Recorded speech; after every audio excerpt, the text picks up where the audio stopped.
இங்க ஒரு நாட்டுடைய ராஜா ஃப்ளீங்கிற இந்த பூச்சிய குட்டியிலிருந்து தீனி போட்டு தன்னுடைய பையன் மாதிரி வளர்த்துட்டு இருக்காரு. நாள் போக போக பார்த்தா அந்த பூச்சி இப்ப ரொம்பவே பெருசா வளர்ந்துருது. இப்படி இருக்க ஒரு நாள் அந்த பூச்சிக்கு நோய் வந்து இறந்து போயிடுது. அதை பார்த்தா அந்த ராஜாவுமே ரொம்பவே மனசுடைஞ்சி அழுகுறாரு. அதுக்கப்புறமா மறுநாள் காலையில இவருடைய பொண்ணை புது ட்ரெஸ் எல்லாம் போட சொல்லிட்டு அவருடைய பொண்ணுக்கு யார் மாப்பிள்ளைன்னு சொல்லிட்டு தேர்வு பண்றாங்க.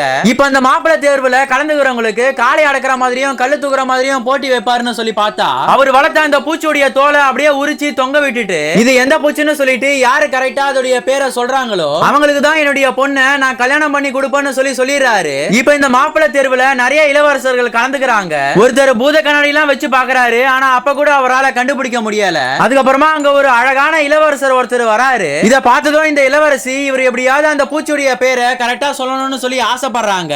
ஆனா பார்த்தா அவருமே தப்பா தான் சொல்றாரு. கடைசியில காட்டு மிராண்டி மாதிரி ஒருத்தங்க வரான். அதை பார்த்து அந்த இளவரசியும் இப்ப ரொம்பவே பயப்படுறாங்க. அவன் இப்ப என்ன பண்றான்னா கிட்ட வந்து அந்த தோலை அப்படியே மோந்து பார்த்துட்டே கரெக்டா அதோட பேருமே சொல்லிடுறான். இப்ப அந்த ராஜாவும் வேற வழி இல்லாம அந்த காட்டு மிராண்டி கூடவே அவருடைய பொண்ணை அனுப்பி வச்சிடறாரு.